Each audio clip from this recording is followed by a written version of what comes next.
Hi guys.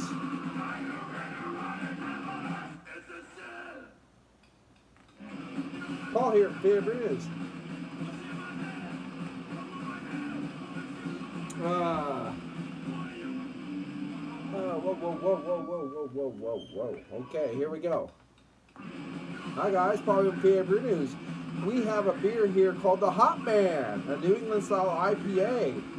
Galaxy and Eldorado hops. All right, out of this world. The artwork on here is insane. It's like a whole comic book style artwork, and I'm not reading any of it.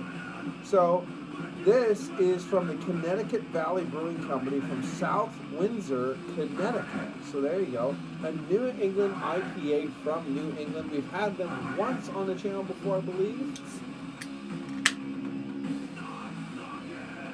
Start sucking. Oh, the joys of carnivore and old thrash metal, and back when nobody had feelings.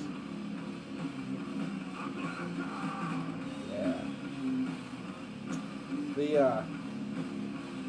I can't, like, as a, technically, I don't know, it's one of those things. I'm old. I'm not old enough, apparently. I have this really problem with age distinction. People, for some reason, classify me now as a millennial. Apparently, now a millennial would be anyone born before or after the millennia. It just makes sense. 80s was not the early 80s. 81 was not the millennials. I don't understand that, because I do not think, act, or have anything in common with most millennials. So there you go. And I certainly don't have feelings. So there you go. So I would definitely class myself closer with Generation X than that. And by the way, if you are a Generation Xer, and for some reason you can be easily offended or have feelings, you've done something fucking wrong in your life, and you should probably kill yourself. There you go, just saying. Because the whole point of being a Generation Xer is because you're tough as fucking shit. You have no feelings. You are feelingless. You are a mask of hate. Okay, let's see. That is a chunky beast. That is a floaty around. I haven't had a floaty around chunky beast in a long time. I tried to give it a little bit of that. What Joe from the Beer Patrol has, kind of this whirly, turbid, swirly thing with the can. That did not help that at all. That is a fish food. Fish food. What little gonna help the body, probably. So, up to light lemon sherbet. A lot of a beautiful white head on this one. Alcohol leg sticking. I don't know if I told you the ABV, because I don't know if I know the ABV. There's so much useless crap on this fucking label. 8.5 alcohol buys the volume, so that is good. Rest in peace, Peter Steele. He was a fucking legend. If you don't know who Peter Steele is, I'm very sorry. If you do know who Peter Steele is and never met him, I'm even more sorry. And if you miss him as much as I do, cheers.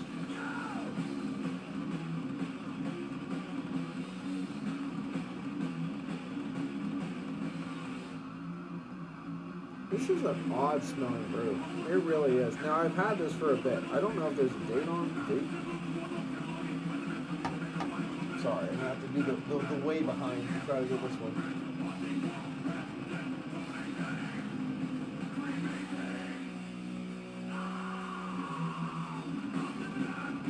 Okay, this says enjoy by 3/11/20, so this is well within the enjoy by time. So that's good. We cannot give it any markdown for that, but we can't give it any leeway either. So there you go. We are right in that 6-month mark. So this is, I'm guessing this is a 6-month mark beer, and we're in mark number 3 right now. So let's give it a go. Cheers.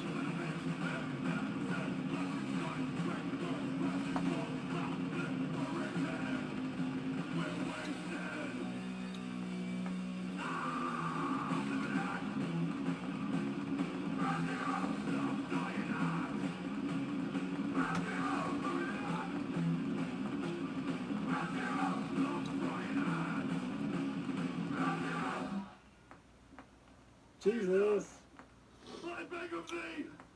This is a weird beer. This is a weird beer. Further to sin, and the punishment is death. I wish you had left me on board. Right?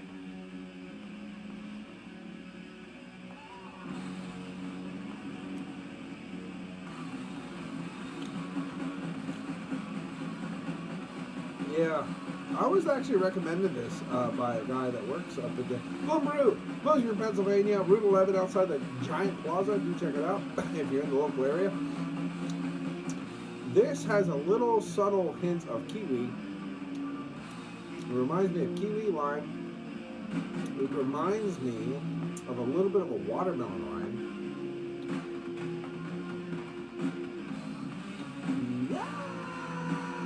A little hint of a subtle, juicy tangerine, subtle, and a subtle peach, which is the weirdest combination of fruits I think I've ever said that's in a beer. But it's not your normal apropos kind of beer. I don't know it's not your normal stuff. I don't know.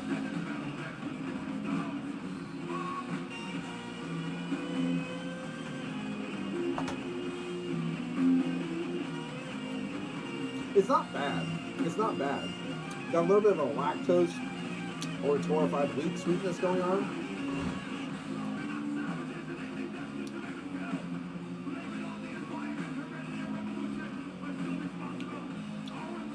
A little peppery earthiness kind of quality going on, mixing with those little soft notes. Not bad. There's a touch of sweetness again. There's like a torrefied wheat oat, maybe even a lactose sweetness at play right now. That's nice, a little peppery earthiness.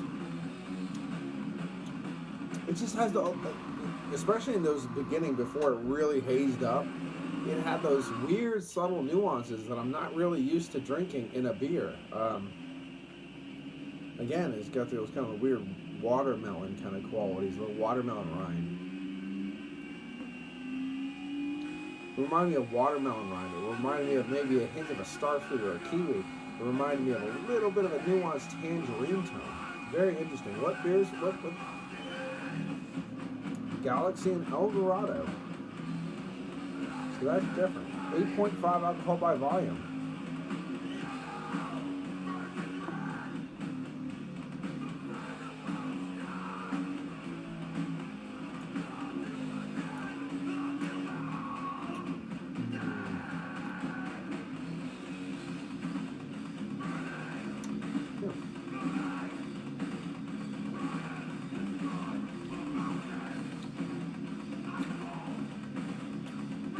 It's very sweet and subtle and nice. It's one of those beers. It's not bombastic. It's not vibrant.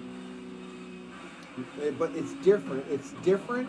It's a little sweet. It's a little bit, it's just that kind of odd twinge. It's almost a revitalizing kind of touch to it because it's different. It's very pleasant. It's nice. It's soft. It's subtle. It's different. But it's something that I have a hard time saying is going to be like, yeah, this is a good beer. This is it. You know what I mean? It's weird. It's a weird beer. Ooh, it's weird.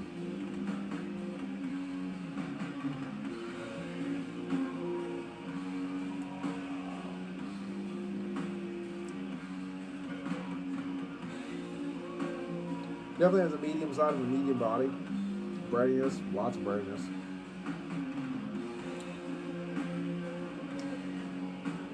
Yeah, I'm not feeling this one, okay?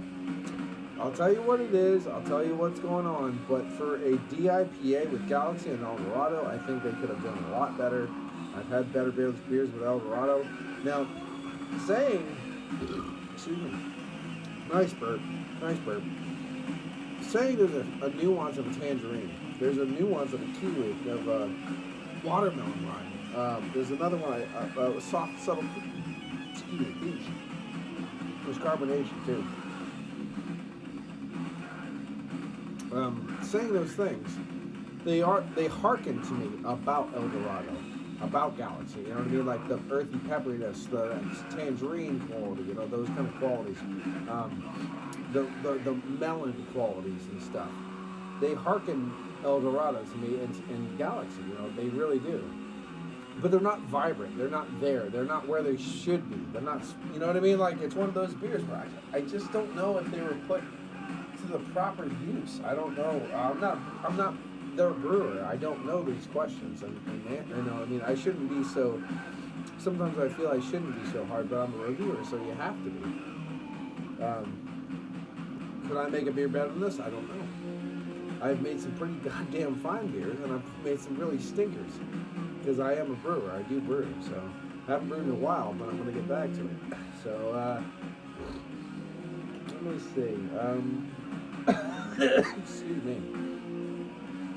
Last beer that I brewed that was really nice, that I really liked, and I drank a lot of it, was, I drank all of it, was There's Always Vanilla, which was an IPA infused with Dutch vanilla.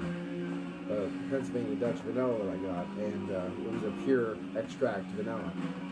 So I threw some of that in there, so it was super. It basically had that orange creamsicle vibe to it too. But and that was before the orange creamsicle vibe thing happened. So you know, there you go, innovator right there. Boom, boom, boom, boom, boom. So. Whoa, rock the boat, babe. Rock the boat.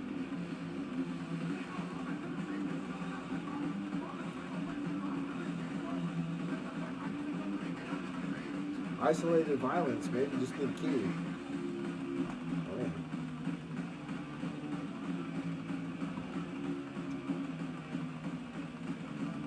Now I'm getting a twinge of a lemon lime kind of thing in the back of the palate with that nice peppery earthiness. It's a weird beer. It's a weird beer. I'm gonna throw it in the 7 category.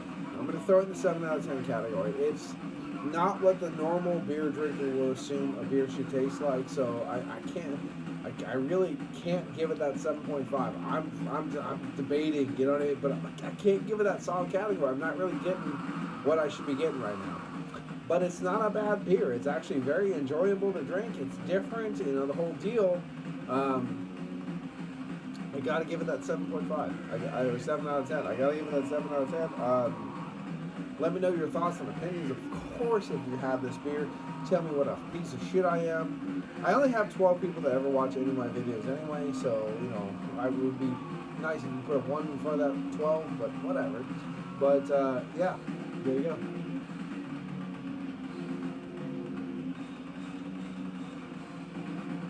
It is what it is. Now, a lot of people like Carnivore. Lots of people like Type of Negative. Hey, it's the same thing. They're both fucking fantastic, and actually I prefer Carnivore.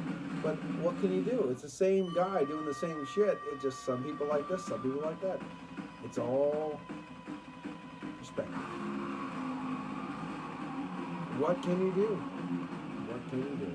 Anyway, this is Paul's favorite. Maybe I'll go root up a Type of Negative album and throw the Type of Negative album on the old jukebox there. Next review. So there you go. Cheers.